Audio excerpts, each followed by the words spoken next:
여러분, 안녕하세요. 김준규입니다.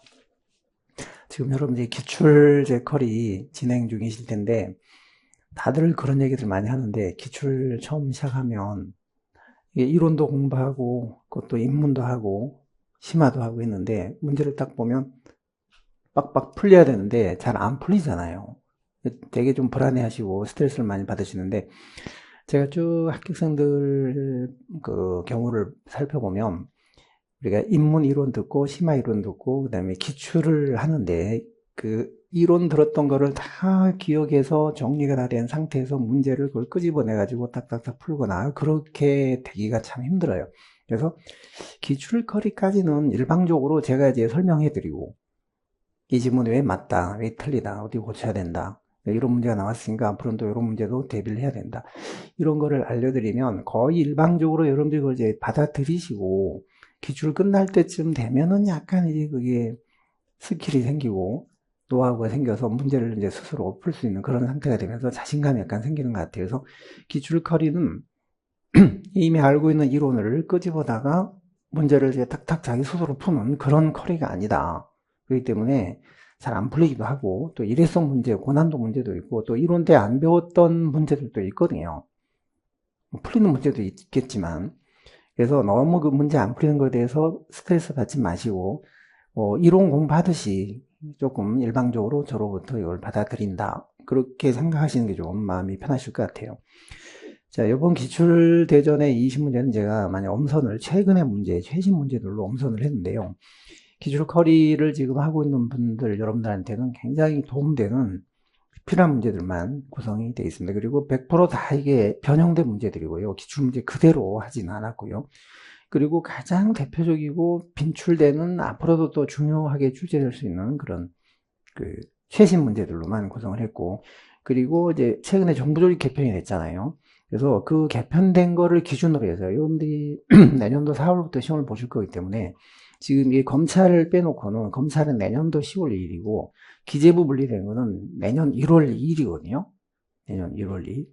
그래서 2016년 1월 2일 기준으로 제가 문제를 구성을 했다라고 생각하시면 될 것 같아요. 자, 그러면 1번 문제부터 보도록 하겠습니다. 1번은 신행정론 문제인데요. 이제 신행정론 한마디로 행태론하고 항상 쌍벽을 이룬다고 생각을 꼭 하셔야 되잖아요. 근데 그때 당시 행정이 바로 행태론에 입각한 행정이에요. 가치 중립적인 절박한 문제를 해결을 못했다. 2번 블랙스버그 선언과 행정제중운동 신행정론하고 관련은 되지만 이게 요걸 신행정론이 개성 발전시킨 것이다. 3번 능률 위주의 행정에서 탈피해서 적실성, 형평성 그런 걸 중요한 가치로 신행정론은 주장을 했죠. 그리고 신행정론은 행태론과 달리 행정과 정치를 연계시키는 일원론이잖아요. 일원론 맞겠고요. 2번이 문제였네요. 2번. 이 블랙스버그 선언과 행정재정립운동은 1985년, 이건 90년대 초 신행정론의 개성 발전이에요. 얘들을 신행정론이 개성한 게 아니라 저건 1968년이고 얘는 1985년이고 얘는 1992, 3년 정도 거버넌스와 함께 거버넌스의 토대가 됐던 게 이런 것들이거든요. 우리가 그 암기법으로 신불제거 서공, 신불제거 거버넌스 이런 식으로 정부의 역할에 대해서 긍정적으로 생각하는 정책적 이론론 계열의 이론들이다. 신불, 제거, 서공 이렇게 공부를 했잖아요. 2번 이게 틀린 거죠. 자, 신행정론. 기본적인 내용들은요, 우리가 입문 때, 기출 때도 다 하고 있기 때문에 이런 거는 좀 생략을 하겠습니다. 자, 2번 정책 의제 설정 모형. 옳지 않는 거. 외부 주도형. 외부에서 주도를 하는 거죠. 그러니까 사회 문제가 생기면 이슈화가 되고 체제 의제가 되고 그 다음에 이게 이제 제도적 의제가 되는 거 4, 2 체제 1, 2, 3, 4 요 순서대로 돼야 되는데 공중의제를 거치지 이게 공중의제거든요. 공중의제를 거치지 않고 제도적 의제가 채택되는 게 아니죠. 이 순서대로 4, 2 체제 공중의제를 채택하지 않고 공식의제로 바로 채택되는 건요. 동원형이거나 아니면 내부 접근형이죠. 그러니까 사회문제 공지구조를 거쳐서라고 해야 돼요. 틀린 거. 동원 모형은 정보 일방적으로 1, 4, 2, 3 이 단계에서 PR을 통해서 공주문제를 만들어 나가는 거예요. 3번 내부 조건형은 1, 4로 끝나는 거죠. 이 과정에서 1에서 4로 가는 이 과정에서 은밀하게 그 문제하고 관련이 있는 집단, 이게 뭐 영향력을 가진 전문가 집단일 수도 있고 관심 집단일 수도 있고 특정 이익 집단일 수도 있고 뭐 철회 상각일 수도 있고 그런 집단에 의해서 접근해서 은밀하게 의사설정이 되는 거예요. 자, 공과 모형은 요건 이제 콕과 로스의 모형이고 얘는 피터 메이의 모형인데요. 자, 공과 모형은 굳히기 모형. 국민의 지지가 높은 상태에서 정부가 주도하는 모형이에요. 가장 손쉬운 모형이죠. 정부가 주도. 지지가 높다. 누가 주도하느냐, 지지가 높으냐, 낮으냐 이런 거 바꿔서 최근에 문제를 내는 게 패턴이에요. 이건 코카로스의 세 가지. 1, 2, 3, 4. 이건 1, 4, 2, 3. 이건 1, 4로 끝나는 거. 피터 메이 모형은 여기다가 하나가 추가됐죠. 굳히기 모형. 공고화 모형. 국민의 지지가 높은데 정부가 주도하는 모형이에요. 3번은요. 고전적 조직. 요즘 옛날에 좀 나오다가 최근에 한 10여 년 별로 안 나오다가 요즘 들어서 복고풍으로 고전, 신고전 요거 바꿔내는 문제가 꽤 많이 나와요. 고전기 상관왕이잖아요. 과학적 관리론, 관료제 이론, 행정관리설. 이게 고전기 상관왕이에요. 윌슨, 테일러, 베버리엄 패러다임. 근데 1번은 계층제, 분호, 공식 구조, 합리적 계획 이건 당연히 맞겠죠. 인간은 경제인이다. 뭐가 통제하거나 아니면 기껏해야 경제적 보상 정도 해주면 된다. 맞는 거죠. 법칙이나 원리를 찾으러 오겠죠. 그래서 고전기 행정학을 우리가 무슨 학파라고 해요? 원리학파라고 하잖아요. 원리학파. 4번은 이거는 만족도, 구성들의 만족도, 사회적인 능률, 새로운 가치, 이 신고전이에요. 신고전. 인간관계로. 구성원들 간의 관계, 만족도, 고전기 능률은 기계적인 능률이었죠. 사회적 능률이 아니었죠. 이런 데서 이제 Y론을 추가할 것이고, 새로운 가치 기준으로 이게 나중에 민주성이 되잖아요. 그렇기 때문에 4번은 고전이 아니라 신고전에 해당합니다. 4번은 구문 보수. 요즘 보수 문제가 다시 많이 출제가 되고 있는 상태인데요. 속임급, 속지급에서 구분을 좀 정확히 해 놓으셔야 될 것 같아요. 최근에 추이로 볼 때 더 약간 확장해서 문제가 더 나올 가능성이 매우 높아요. 옳지 않는 거 1번 직능급은 직무생 능력을, 역량, 능력을 기준으로 하는 거잖아요. 능력 맞고 이건 연공서열 근속급. 그러니까 그 사람이 지금 근무 연한이 몇 년이냐, 공직이 들어온 지 얼마나 됐냐, 그걸 기준으로 하는 거잖아요. 그러니까 이게 사람을 중심으로 하는 설계 방법이기 때문에 속임급이에요. 그러나 직무급이라든지 이런 직능급 같은 경우는 직무와 관련돼서 설계가 되기 때문에 넓게 보면 이게 속직급이죠. 실적급은 이게 성과급이에요. 성과급은 실적급, 업적급, 뭐 능률급, 성과급 다 같은 말이거든요. 성과급. 이거는 맞겠죠. 그러면 4번이 이게 문제가 있네요. 4번. 계급제에서 보수는 일반적으로 생활급이에요. 생활급. 그 다음에 계급제가 이제 직업급 문제하고 연관되기 때문에 연공급도 좀 관련은 돼요. 어쨌거나 다 속임급이에요.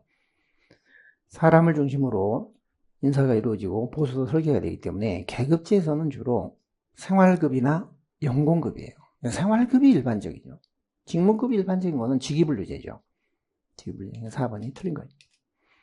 자, 우리가 보수 설계를 할 때 사람 중심으로 할 거냐, 직무 중심으로 할 거냐 할 때 두 개, 세 개, 크게 보면 나뉘어지거든요. 그래서 A는 속임급이고, 이 세 개는 넓게 보면 속직급이에요. 이거는 생계비, 생활급은 생계비 주는 건데, 연령이나 가족이 많으면 생계비가 많이 들어가겠거니 추정을 하는 거죠. 요거는 근속급, 연공서열, 연공급. 요거는 속임급이에요, 속임급. 자, 그런데 애들은 직무급, 직능급, 성과급. 직무급은 직무의 가치, 직무의 난도에 따라 주는 거고요. 이거는 직무생 능력에 따라 주는 거고, 이건 직무생 성과에 따라 주는 거거든요. 그런데 넓게 보면 이게 다 속직급이에요. 직무와 관련되잖아요. 근데 좁게 보면 직무급을 속직급이라고 해요. 직무의 특성만 고려하기 때문에. 직무의 곤란도, 가치, 특성만. 얘들은 사람도 결부가 돼 있잖아. 사람의 능력, 그 사람이 이뤄낸 성과니까요. 그 사람이 능력이 있냐 없냐, 그 사람이 성과를 얼마나 했냐. 그러니까 얘들은 엄밀히 보면 순수 직무급이 아니라 속인과 속직급이 합쳐진 거예요. 이 직무와 사람이 합쳐진 개념이에요. 그래서 우리 그 해설표나 우리 교재 보시면 항상 직무급은 직무와 연관되어 있고, 생활급, 연공급은 사람과 연관되어 있고, 그 다음에 그 해설에 보시면 직능급하고 성과급은 두 개가 합쳐진 걸로 되어 있잖아요. 엄밀히 보면 그게 맞아요. 엄밀히 보면 절충형인데, 그러나 이 직능급이나 성과급도 직무로부터 파생이 된 거예요. 탄생이 된 거예요. 그래서 넓게 보면 속직급으로 보는 게 맞습니다. 좁게 보면 얘만 속직급, 얘들은 합친 거, 절충형. 그렇게 보시면 돼요. 자, 5번 문제 볼게요. 신행정론의 등장과 함께 강조된 개념이다. 약자들에 대한 특별한 배려. 롤스가 좋아하는 차등의 원리를 근거로 발전된 개념입니다. 자, 우리가 그 최근에 형평이라는 개념이요, 신행정론 이후에 강조가 많이 되고 있는데, 형평, 정의. 근데 이 형평은 어디서부터 나온 거냐면 롤스가 주장한 정의의 원리에서 나온 개념이에요. 특히 정의의 원리 중에서도 차등의 원리, 맥시민. 소외된 계층들한테 보다 많은 서비스가 돌아가는 최소치를 극대화시키려는 그 차등의 원리에서부터 발전된 개념이에요. 그리고 이 정의 원리는 또 더 거슬러 올라가 보면 근세 초에 사회 계약론에서부터 유래가 된 개념입니다. 원초 상태에서 사람들이 서로 합의를 해서 이런 식으로 살아보자 하고 합의를 해서 만들어낸 원리라는, 그래서 사회 계약론과 같은 그런 논리에서 정의 원리가 도출이 되고, 거기서부터 차등의 원리가 더 발달한 게 형평성이라는 개념이에요. 사회 계약론, 정의 원리, 형평성, 이렇게 이어지는 거예요. 그러니까 답이 2번. 6번 문제 보겠습니다. 6번은 정책 집행, 하향식, 상향식 많이 나오고 있죠. 옳은 거는 있거든요. 답이, 자, 상향식은 결정적, 이건 하향식이네요. 2번은요. 이것도 상향식이네요. 3번은요. 목표와 수단 간의 긴밀한 관계. 이 수단이 집행이 되면, 채택이 되면 목표가 달성될 거다. 해서 이 수단과 목표 간의 엄격한 인과관계, 우선순위, 요거를 인정하는 게 하향식이에요. 그래서 기본적으로 이 정책 수단이라는 거는 정책 목표를 달성해 나가는 과정이다. 집행이란 거는 정책 목표를 달성해 나가는 과정이다. 이렇게 인식을 하는 거죠. 그래서 이 수단이 달성이 되면, 집행이 되면 목표는 당연히 달성이 되는 그런 관계로. 그래서 수단과 목표 간의 인과관계, 우선순위, 이거를 인정을 하는 거예요. 그거를 전제로 정책을 집행하는 게, 그게 바로 하향식. 그러니까 4번만 맞겠습니다. 자, 상향은 결정과 집행이 엄밀히 분리되지 않고 집행 단계에서 결정이 이루어지기도 하고 수정되기도 하기 때문에 정책적 이론론의 관점이잖아요. 주장하지 않는다. 엄격하게 분리해서는 안 된다는 그런 입장이에요. 그게 상향식이에요. 4번만 맞겠습니다. 그러니까 하향식은 정책을 평가할 때도요, 그 공식적인 정책 목표가 달성됐냐 안 됐냐 이게 기준이고, 상향식은 환경이 집행 현장에 잘 적응했냐 못했냐, 이게 중요한 거예요. 하향식은 목표가 수행될 수 없다는 거예요. 항상 모든 수단은 목표를 달성하는 도구로 기여를 해야 된다는, 이거는 목표도 수행될 수 있다는 거예요. 따라서 집행이라는 게 정책 목표를 달성하는 과정 꼭 그렇게 정의할 수 없고 집행 현장에 적응하는 과정으로 보는 거예요. 그게 상향식 집행이죠. 7번은요, 리더십 문제인데, 최근에 이런 리더십들 많이 나오고 있죠. 옳은 거는 변혁. 지금 옳은 거 찾는 건데요. 리더가 부하들의 성장과 발전을 도와주고 스스로 목표 달성에 기여한다. 부하들의 성장과 발전, 잠재력을 발휘하도록, 이건 서번트 리더십이에요. 서번트 리더십. 2번은요. 리더의 초인적인 힘이나 뛰어난 능력이나 매력을 발산시킴으로써 부하들로부터 존경과 신뢰를 받고 헌신과 일체감을 유도하는, 이거는 카리스마적 리더십이에요. 카리스마적. 3번이요. 구성 모두가 스스로가 자기가 자기를 끌고 나가는 능력을 발휘하도록, 셀프 리더십이에요. 셀프. 구성원 모두가 스스로를 이끌어 나가는 그 능력을 발휘하는 거.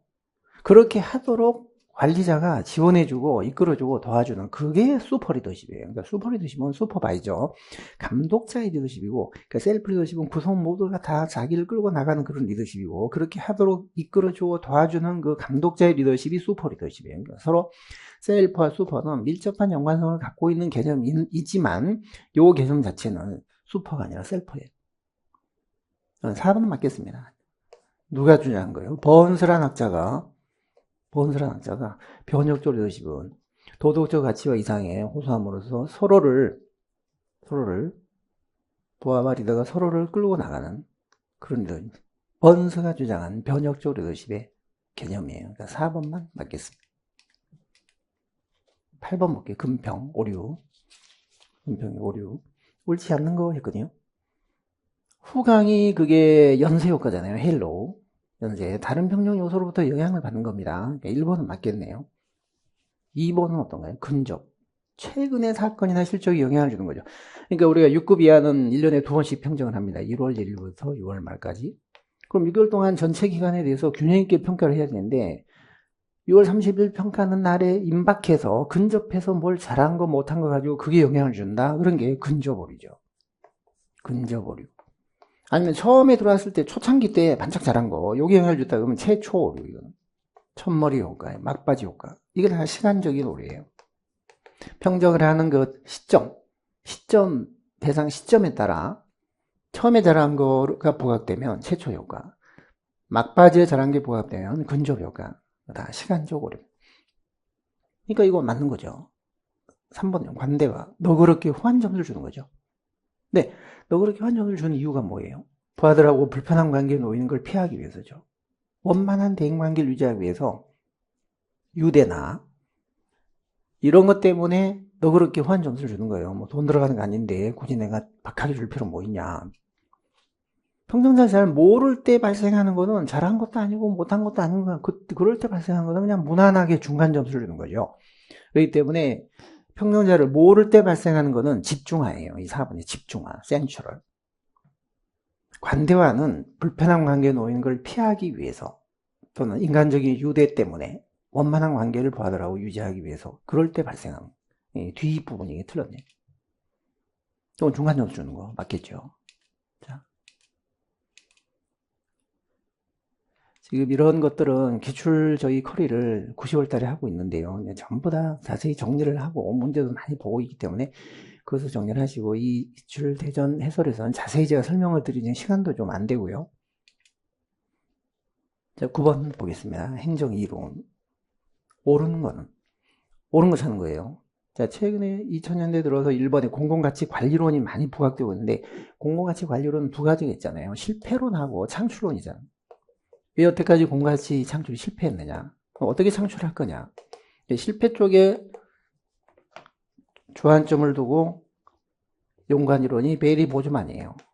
베리 보즈만. 그 다음에 공공가치를 어떻게 창출할 것이냐, 뭐 전략적 삼각형 모형이라든지 공공가치 회계 모형 같은 그런 걸 통해서 공공가치를 창출하는 쪽에 초점을 두는 그 연구가 마크 무어의 공공가치 창출론인데 지금 1번은 이건 전략적 삼각형은 마크 무어가 공공가치를 창출하기 위한 전략으로 제시했던 모형이에요.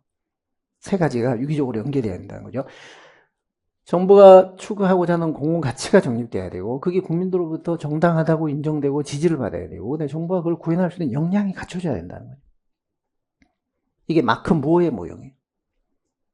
공공가치 관리론은 맞지만 그 안에서도 공공가치 창출론에 해당하는 거예요. 1번 틀렸죠. 2번은요. 정부의 역할은 방잡기보다 시민에 대한 많은 봉사를 해야 된다. 서비스를 해야 된다. 이거는 신공공 서비스입니다. MPS입니다. 틀렸네. 3번하고 바뀌었네요. 정부하고 민간하고 비영리하고 다 서로 신뢰에 기초한 네트워크를 만들어서 네트워크를 통한 협치가 이루어져야 된다. 이게 거버넌스예요. 이게 거버넌스. 그러니까 2번과 3번은 바뀐 거예요. 이게 4번은 맞겠습니다. 공공부문의 시장경제를 통해서 정부도 공공부문도 시장경제 원리에 따라 개인의 선호가 다 표출 반영될 수 있고 그렇게 했을 때 최적의 공급 생산이 이루어진다라고 보는 가능하다. 시장 원리에 따라 하면 여기까지는 정부가 시장 원리 무시하고 너무 정치 논리로 행정을 해왔기 때문에 독점적으로 해왔기 때문에 정부 실패가 발생했다 이렇게 보는 거죠. 그게 바로 공공선택이론. 4번만 맞고 나머지는 다 틀린 거예요.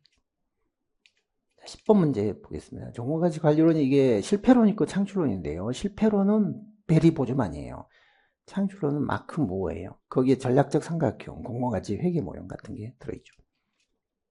10번 볼게요. 정책 결정 모형 옳지 않는 것이거든요.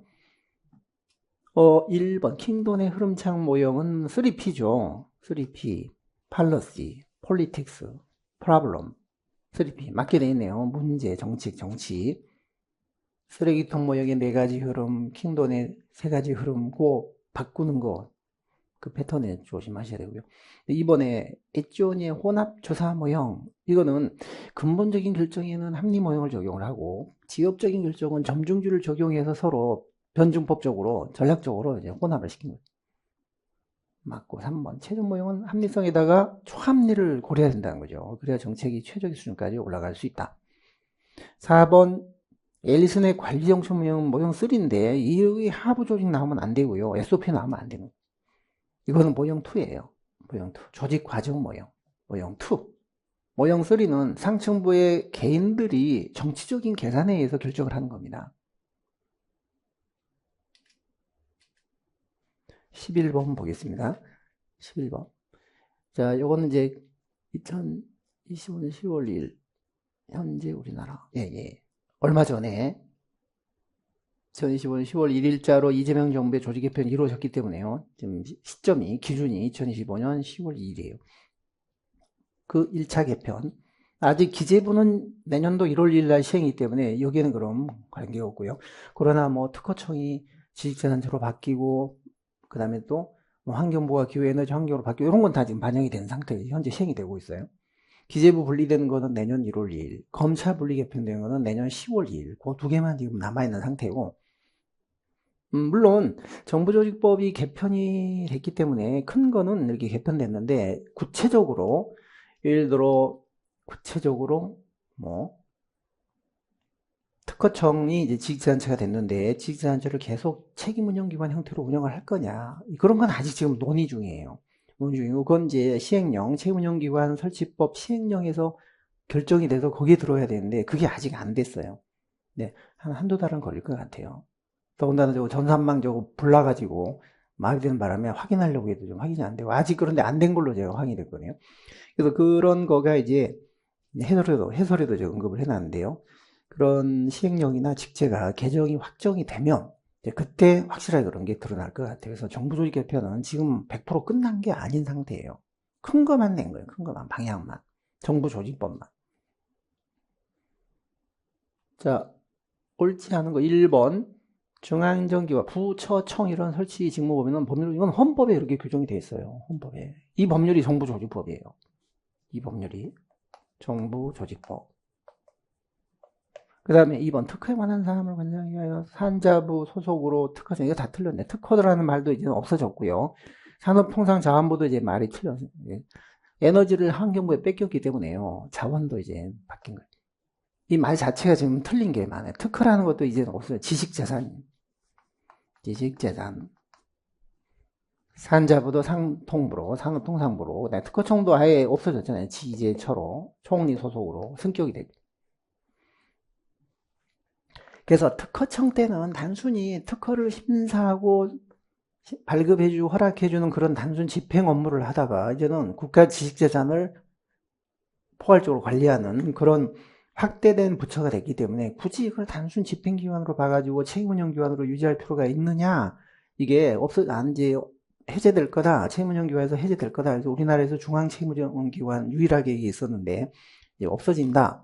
이런 보도가 한번 나온 적이 있어요. 근데 그게 팩트가 아니에요.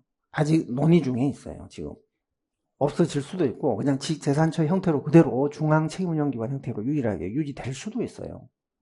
아직은 그렇죠. 지금 직제가 개정이 안 됐기 때문에 현재로서는 있는 거예요. 명칭만 지식재산처로 바뀌어서 있는 거예요. 그러니까 4번 맞는 거예요. 유일한 중앙책임운영위원회에 해당한다. 이건 이제 나중에 직제가 확정되면 아마 연말 안에 될 것 같은데요. 이 지문도 틀릴 수도 있어요. 책임운영기관에서 해제가 될 가능성도 조금은 있는 거예요. 그런 논의가 지금 진행 중에 있어요. 정부 안에서. 뭐 부총리 2명, 이건 맞는 말입니다. 2번이 틀렸죠. 2번. 자, 이거는 이제 어떻게 바뀌어야 되냐면, 지식재산에 관한 사무를 관장하기 위하여 총리 소속으로 지식재산처를 둔다. 이렇게 하지 맞겠습니다. 12번. 부패 유형. 많이 꾸준히 나오고 있는 문제죠. 가장 많이 빈출되고 앞으로 나올 수 있고 핵심적인 그런 중요한 문제들이에요. 옳지 않은 거. 답은 뭘까요? 1번. 제도화된 부패. 급행료, 커미션, 당연시되는 부패가 당연시되는. 백색. 이건 선의의 부패예요. 공익이라는 목적을 위해서 사심 없이 선의의 거짓말한 거예요. 선의 거짓말. 이런 건 좀 처벌하기 어렵죠. 흔히 요즘 뭐 더러운 손의 딜레마라고, 더러운 손의 딜레마. 더 큰 어떤 걸, 공익을, 대의를 위해서 일시적으로, 지역적으로 약간 옳지 않은 행동을 하는 거예요. 여러분들 뭐 공부하시느라고 영화 못 보시겠지만, 범죄도시 사회 보면, 마동석이 나와요, 마동석. 형사 마동석이가 그 큰 도박단을 일망타진하기 위해서 장이순과 그 끈앞을 하고 이제 손을 잡잖아요. 그리고 필리핀에 가서 일망타진을 하잖아요. 그런 게 더러운 손의 딜레마예요. 근데 더러운 손의 딜레마는요, 일시적으로 잠시 그렇게 손을 뭐 댈 수는 있는데, 마지막에는 깨끗이 씻어야 돼요. 그거 씻지 않으면 안 돼요. 그 영화에 보면 마지막에 씻대요. FDA 나오면서. 자, 그래서 12번에 틀리게 연결된 거는 답이 3번입니다. 공무원이 정부 안에서 공금을 슬쩍 횡령하는 거는 누구하고 거래를 한 게 아니잖아요. 이건 거래형 부패가 아닌 거예요. 비거래형 부패예요. 비거래형. 사기형이죠, 사기형. 거래가 없는. 이거는 개인이 아직 조직화가, 이거는 공모를 했냐 안 했냐의 여부에 따라 공모가 돼 있으면 조직 부패고, 개인적으로 저지르는 부패는 개인 부패. 이건 악의가 없는, 처벌할 수 없는 선의의 부패. 3번만 틀렸습니다. 거래형, 사기형. 사기형이 비거래형이에요. 13번 문제 보기. 주민참여제도. 옳은 것만 모르고, 기억은, 네, 3년 지나면 재개할 수 없다. 전에는 2년이었는데 3년 전에 이게 법이 바뀌면서 3년으로 이제 시효가 연장됐죠. 맞습니다. 니은은요? 포함한 아니죠. 비례대표는 제외예요. 교육감 이런 사람 포함, 직접 선출되는 사람은 다 포함인데, 비례대표는 직접 선출된 게 아니잖아요. 정당의 득표율에 따라 안배해서 이게 된 거기 때문에요. 디귿. 예산 편성, 국기서, 이건 주민투표 대상이 아니잖아요. 리을. 주민참여 예산 기구를 둘 수 있게 돼 있는데, 그걸 어떻게 구성할 거냐, 이런 거는 조례로 다 각 자치단체가 정하는 거예요. 맞습니다. 미음 조심하셔야죠. 미음. 이 문제의 핵심은, 논점은 미음입니다. 미음. 만약에 미음도 맞다라고 해버리면 지금 옳은 것만 찾아. 맞다라고 하면은 미음도 이제 붙일 수 없다라고 되는데, 이건 틀린 말이에요. 국가의 권한에 속하는 사항은 주민투표에 붙일 수 없어요. 국가의 권한은 예를 들어 외교, 안보 같은 그런 중요한 국가의 고유한 권한인데, 외교, 국방 이런 거는 주민투표에 붙일 수 없어요. 그러나 주요 국가 시설, 뭐 원자력 발전소, 방패장 이런 거는 국가 시설에 관한 국가 정책이기 때문에 이거는 중앙행정기관장이 요구할 수도 있고, 그다음에 요구하면 그게 지방의회로 넘어가서 주민투표를 해야 된다 결정을 하면 붙일 수도 있는 거예요. 물론 구속력은 없죠. 중앙행정기관장이 요구한다고 그래서 다 붙여야 되거나, 붙였다 하더라도 주민들이 반대한다 그래서 못하거나 그런 거 아니에요. 구속력은 없지만 국가의 정책은 요구할 수도 있고 붙일 수도 있어요. 그러니까 이건 정책이 아니라 권한으로 바꿔야 돼요. 이게 해설에도 나와 있지만, 국가의 권한에, 고유한 권한에 속하는 사항은 주민투표 대상이 될 수 없어요. 다른 자치단체 권한에 속한 사항도 그것도 안 되는 거예요. 국가의 고유한 권한도 안 되는 거예요. 정책은 됩니다. 정책은. 이 틀린 말이에요. 맞는 거야 두 개밖에 없는 거예요. 자, 14번 보겠습니다. 우리나라 규제제도 옳은 거는 있거든요. 일본은 어때요? 규제개혁위원회 소속 많이 나오죠. 이게 대통령 소속입니다. 대방규잖아요. 대방규. 대통령의 방구. 방송미디어통신위원회, 규제개혁위원회, 이건 대통령 소속 행정위원회예요. 총리가 틀렸어요. 이 대륙법계 국가는 소속이 되게 중요해요. 소속이. 자주 바꾸죠, 소속을. 총리 소속, 대통령 소속. 2번. 규제 일몰지. 해가 뜨면 언젠가 해가 서산 넘어지듯이 모든 규제나 정책이나 조직이나 예산은 한번 생기면 언젠가는 없어진다. 이걸 강제하는 그런 제도가 일몰제도예요. 일몰제. 규제도 이게 적용되거든요. 현재 우리 5년입니다. 원칙적으로 모든 규제는 생명이 5년이에요. 규제 일몰제 맞고요. 3번이요. 포지티브, 네거티브는 많이 바꾸는 거잖아요. 그러니까 딱 문제에서 딱 보면 포지티브 나오면 이것부터 먼저 보셔야 돼요. 혹시 바뀌지 않았는지, 네거티브하고. 바뀌었잖아요. 원칙적으로 전면 허용하고 예외적으로 요것만 금지한다. 그게 바로 네거티브 방식이에요. 그게 좋은 입법 방식이에요. 얘도 틀렸죠. 4번이요. 샌드박스. 조심하셔야 돼요. 신제품, 신기술을 출시하고 싶은데 기존의 규제에 막혀서 뭘 못 해보는 거예요.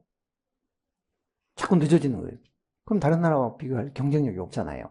그렇기 때문에 이 신제품, 신기술은 기존의 규제를 일정 기간, 그 제품이 출시되기 전까지 일정 기간, 출시될 때까지 일정 기간 적용을 유예시키는 거예요. 출시하고 나서 문제가 있거나 하면 이제 사후에 그 규제하겠다는 거예요. 이게 어디가 틀렸어요? 틀렸죠. 출시 후가 틀렸어요. 출시 전 일정 기간 동안 규제를 면제해 주는 거예요. 규제 샌드박스는 두 가지가 포인트입니다. 신기술, 신제품 나오면 무조건 규제 샌드박스고요. 출시 후가 아니라 출시 전이에요. 2번만 맞겠네요. 15번 정책평가 유형. 옳지 않은 것. 총괄평가는 끝난 다음에 정책의 효과나 영향을 평가하는 거고요. 2번 프로그램 논리 모형. 장단기 정책 모형 달성도를 선별적으로 보여준다면 목표 모형은 목표가 어떻게 달성되는지 과정을 전반적으로 보여준다. 아니에요. 이게 바뀌었습니다. 목표 모형이 집행이 다 끝나고 나서 장단기 목표가 달성됐는지를 그 목표 달성도만 달랑, 그 선별적으로의 말이 달랑, 그것만 보여준다는 거예요. 이거는 총괄평가의 도구로 활용되는 거고, 논리 모형은 그게 아니라 정책을 구성하는 프로그램들의 인과 경로를 전반적으로 보여주고, 이 목표가 지금 달성됐는지 안 됐는지, 물론 이것도 보여주지만 어떤 과정을 통해서 어떻게 이게 달성됐는지를 전반적으로 보여주는. 그래서 프로그램 논리 모형이 더 광범위한 모형이에요. 현대적 모형. 옛날에 목표 모형은 목표 달성도만 달랑 보여요. 선별적으로 달랑. 바뀌었습니다. 2번이 프로그램 논리 모형하고 목표 모형이 바뀐 거예요. 자, 3번은 과정평가는 집행 과정에서 평가하는 겁니다.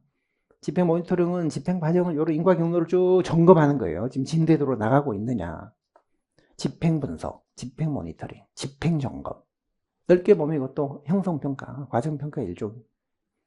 프로그램 설계, 지금 이렇게 프로그램 설계된 인과 경로대로, 명시된 대로, 도식대로 진행되고 있는지를 점검하는 거예요.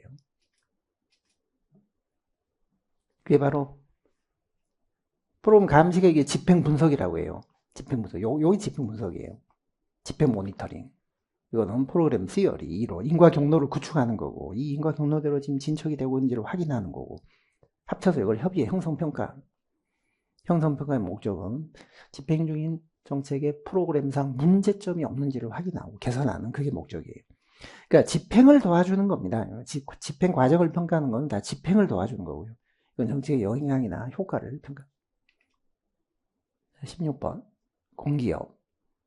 공공기관. 국가공공기관하고 지방공기업이 이제 섞여서 문제가 나왔네요. 옳지 않은 거는. 1번은 어때요? 예, 행안부 장관이 경영평가하잖아요. 지방에 대한 공기업은 행안부 장관입니다. 국가공기업은 이거는 기재부 장관이죠. 현재는.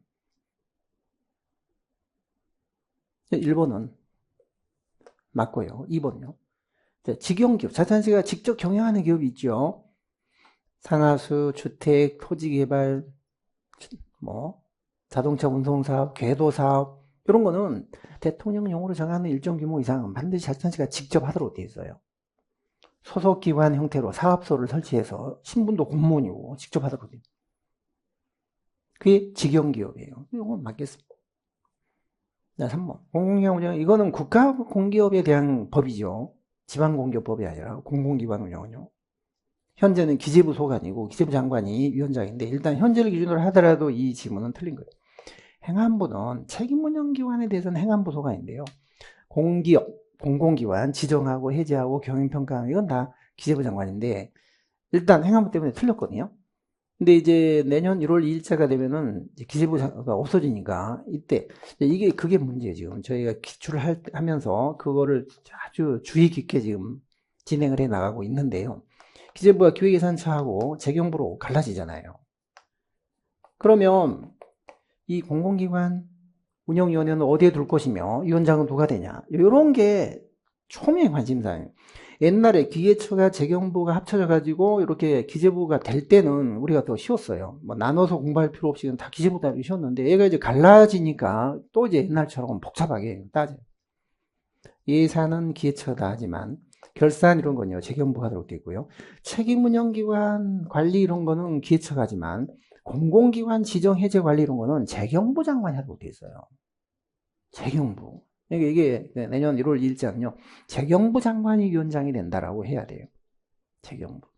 기계처가 아니에요. 현재는 기재부지만, 어쨌거나 3번은 틀렸죠.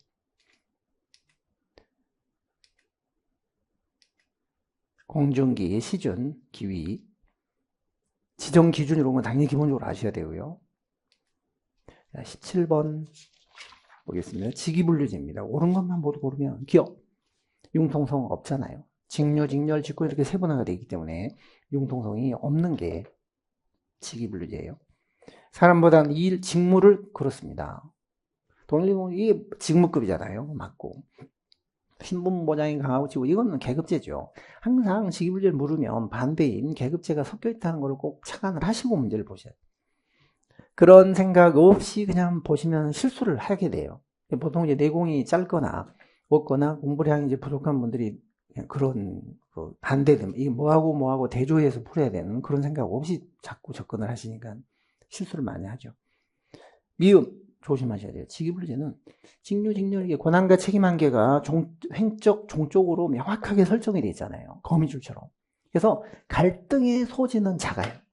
명확하게 분류가 되기 때문에 갈등 가능성은 낮지만 일단 갈등이 발생하면 조정이 잘 안 돼요. 왜냐? 너무 직렬 간에 직류 간에 분리가 되기 때문에 갈등이 일단 발생하면 쉽게 해결이 안 돼요. 그러니까 이 미음 지문은 계급제에서 맞는 거예요. 계급제. 계급제는 여기 계급만 있잖아요. 어디까지 네 업무다 이런 게 정해져 있지 않아요. 그렇기 때문에 발생의 소지는 높지만 일단 갈등이 발생하면 이 칸막이가 없으니까 두루두루 이렇게 조정과 교류가 소통이 원활하게 되기 때문에 갈등 조정은 쉬워요. 갈등 가능성은 높지만 일단 발생하면 쉽게 조정이 되는 것은 계급제의 장점이에요. 지불제가 아니에요. 비읍도 주의하셔야 돼요. 정말 주의하셔야 돼요. 교류형, 개방형 성격을 띠지만 직무상의 변동, 이동은 없어요. 지불제는 개방형이잖아요. 교류형. A 붙여, B 붙여, 민간하고도 교류될 수 있고, 기관 간의 이동이 활발한 교류형, 개방형이에요. 그러니까 신분보장이 안 되고 지역구문제가 안 되잖아요. 그러나 직무상의 변동은 없어요. 인사를 하던 이 사람은 여기 가도 인사를 하고 민간에 가서도 인사를 하는 거예요. 그러니까 교류는 되고 개방형으로 왔다 갔다 하긴 하지만 전문성은 유지가 되는 거예요. 계급제는 반대예요. 기관 간의 이동 잘 안 돼요. 민관 간의 교류는 안 돼요. 그냥 오로지 이 집 귀신이 돼야 돼요. 귀신이. 평생. 근데 평생 근무하면서 인사만 평생 할 수 없잖아요. 인사만 계속해라 하면 비리가 생기고 문제가 생기기 때문에 할 수 없이 이런 계급제는 다른 부처하고 이 교류가 안 되니까 이 안에서라도 왔다 갔다 해야 돼. 부서 간의 교류, 이동. 이게 전문가가 안 되는 거예요. 왔다 갔다 하니. 그래서 비읍은 직위분류제의 중요한 특성이에요. 그래서 전문성이 유지된다. 그래서 맞는 거는 니은, 디귿, 비읍. 예. 예, 답이 3번이에요. 18번 중앙정부 일반회계. 일반회계, 특별회계, 기금이 있잖아요. 그 특성을 지금 비교해서 묻는 구성한 그런 문제입니다. 틀린 거는 일반회계예요. 1번. 조세, 혈세가 90%고요. 재원이. 가장 기본적인 지출에 쓰는 회계죠. 일반회계 딱 하나 있어요. 하나. 그리고 특정한 세입과 특정한 세출 연계를 맞습니다. 특별회계나 기금은 이런 게 허용되지만 일반회계는 전체 세입으로 세금 전체를 가지고 전체 지출에서 축당을 해야 돼요. 이것도 맞네요. 3번. 세출은 주로 국가의 어떤 존립교육을 위한 기본적이고 일반적인 경비 그렇습니다. 그러니까 조세를 재원으로 하여 가장 기본적이고 일반적인 지출에 충당하는 회계가 일반 회계인 거예요. 딱 하나가 있는 거예요. 얘는 틀렸네요. 앞부분은 맞네요. 근데 지출하고 남은 돈은 기금은 유사시를 대비해서 이제 예를 들어 우리 공무원연금 기금 같은 경우에 공무원들이 퇴직할 때 돈을 줘야 되잖아요. 이건 적립을 쭉 해 나가는 게 원칙이지만 기금은 그래서 예산 외로 따로 운영하는 펀드고요. 일반회계 특별회계는 기금이 아니잖아요. 그거는 정부가 돈을 자꾸 남기고 적립시키고 갖고 있으면 안 돼요. 그러니까 그 세계잉여금을 쓸 수 있는 순서가 있잖아요. 순서가 공적 자금 상환에 쓴다든지 지방교부세 정산으로 쓴다든지 그다음에 국가 채무를 상환한다든지 그리고도 남는 돈은 다음 연도 추경예산으로 쓴다든지 그리고도 남는 돈은 다음 연도로 넘기도록 돼 있잖아요. 어디 쌓아두면 안 되는 거예요.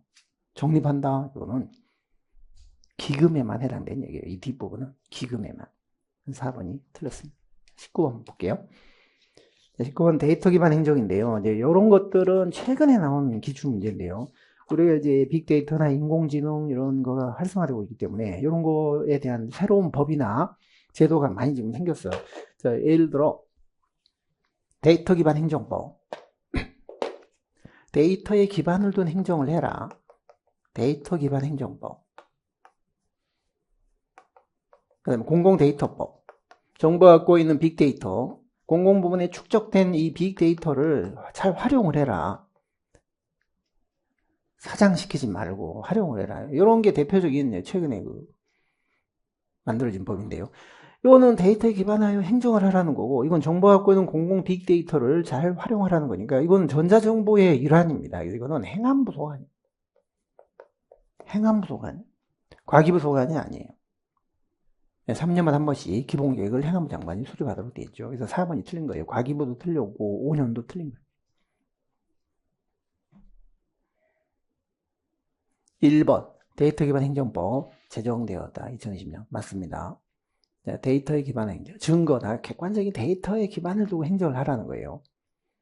자, 한번 따라서 무슨 철학이나 신념이나 무슨 뭐 이데올로기나 주장이나 명분이나 이런 거에 놀아나지 말라는 거예요. 객관적이고 과학적인 행정을 하라는 겁니다. 따라서 이 증거 기반, 이게 증거 기반 행정인데요. 증거, 데이터. 이거는 담론이나 토론 이런 민주적인 거하고 관계없어요. 과학적이고 객관적인 행정을 하자는 거지 민주적이고 뭐 대응성 있는 국민의 여론을 뭐 반영해 여론 이런 걸 반영하면 객관적인 데이터 중심 행정이 안 되잖아요. 여론 재판하듯이 되는. 그러니까 데이터 기반 행정은요. 과학적이고 객관적인 그런 행정을 하자는 거예요. 이건 좀 완전히 지향하자고 생각이 맞는 거예요. 경험이나 주장, 철학, 신념, 가치관, 이데올로기, 명분 이런 거에 집착하지 말고 데이터에 근거를 둔 객관적이고 과학적인 행정을 하자는 거예요. 그 부분이 벌써 좀 바뀌어서 나오잖아요. 조심하셔야 되고 맞고 요게 틀린. 자, 마지막 20번 보겠습니다. 특별자치단체 늘 최근에 엄청 많이 나오고 있고 앞으로도 더 나올 수 있는 법인이다. 법인 1번. 특별자치단체가 특별자치단체는요 공동자도 나와야 되고 광역자도 나와야 돼요. 조합이나 이런 거는 그냥 공동, 협의 이런 것도 다 공동인데 이 특별자치단체는 공동 앤드 광역이에요. 3번. 이 특별자치단체는 기존의 자치단체들끼리 구성하는 거예요. 주민들이 직접 선출해서 뭐 단체장을 선출하거나 하는 게 아니라 기존의 자치단체들끼리 구성을 하는 거예요. 그래서 의원들도 단체장도 그 기존의 구성자치단체의 의원들이 겸하게 되는 거고 또 기존의 자치단체장 중에서 선출이 되는 거예요. 주민들이 직접 선출하는 게 아니에요. 기존에 선출된 지방의 의원들이나 자치단체장이 겸하는 거예요. 겸할 수 있다. 겸할 수밖에 없는 거예요. 맞는 거예요. 4번 어때요? 특별자치단체를 구성하고자 하는 기초자치단체는 서로 협의하여 규약을 정하고 나서 지방의회를 거쳐서 여기까지는 맞네요. 기초자치단체들끼리 특별자치단체를 구성하니까 논리상 언뜻 보면 시도의사 승인을 받으면 될 것 같이 보이거든요. 시도 간의 특별자치단체는 행안부 장관 승인이고 기초자치단체 간의 특별자치단체를 구성할 때는 시도의사 승인일 것 같이 보이는데 이게 이제 함정이죠. 함정. 시도의사가 틀린 거예요. 조합은 맞아요. 만약에 자치단체 조합이라면, 자치단체 조합을 구성하는 기초자치단체는 요 말이 맞아요. 그런데 특별자치단체는, 모든 특별자치단체는 이게 자치단체로 인정을 받으니까 의회도 있고 단장도 선출하고 국가가 위임한 사람도 처리할 수 있고 특별회계를 가질 수도 있고 지방채도 발행할 수 있고 하니까 이거는 행안부 장관이 승인해야 돼. 행안부 장관 승인을 어디 해야 되는데 이렇게 해야 돼요. 이게 틀렸습니다. 그러니까 조합이나 특별자치단체나 둘 다 법인이고, 근데 일반 자치단체하고 지금 비교했네요. 주민이 직접 선출합니다. 단체장 의회를. 근데 특별자치단체는 그게 아니에요. 이미 선출된 자치단체장 의회 의원 중에서 구성이 돼, 겸하는 거예요. 그리고 특별자치단체는 임기라는 개념이 없어요. 임기. 그리고 직접 선출한 게 아니기 때문에 주민 소환 대상도 아니고, 그냥 조례나 규칙을 정할 수 있는 건 맞아요. 지방세 징수권이 없어요. 주민이 구성원이 아니기 때문에 기존 자치단체한테, 구성자치단체한테 돈 좀 보태라, 돈 좀 분담하자, 이런 요구는 할 수 있지만 주민들한테 돈 내놔라, 이거 안 되고. 주민이 구성원이 아니기 때문에. 왜 굳이 여기 낸다면 구성원이 일반 자치단체는 주민이 구성원이고, 여기는 주민이 아니라 기존의 자치단체가 구성원인 거예요. 지방세 발행은 다 할 수 있어요. 그리고 이건 특별회계로만 운영해야 돼요. 자, 그 다음에 일반 자치단체는 조합이나 협의회를 설립할 수 있잖아요. 근데 특별자치단체가 또 자기들끼리 조합을, 그건 안 돼요. 그런 규정은 지금 적용이 안 되도록 되어 있거든요. 제가 자치법을 특별자치단체 준용 규정을 다 살펴보니까 이런 결론이 나왔는데, 이것도 자세히 안 나왔지만 앞으로는 또 나올 수도 있는 것들이니까요. 기초를 하시면서 조금씩, 우리가 기초를 하실 때 1차적으로는요, 기초를 위주로 해야죠. 그러고 나서 이제 조금 더 발전되면, 제가 수업 때 그런 말씀 많이 드렸는데, 여기까지 문제가 나왔지만 앞으로는 이런 문제도 나올 수 있어요. 이런 것들을 잘 좀 대비를 해 놓으셔야 돼요. 지금 보면 9월 달에 기출 커리가 지금 진행 중에 있는데요. 지금은 절반 이상 끝났거든요.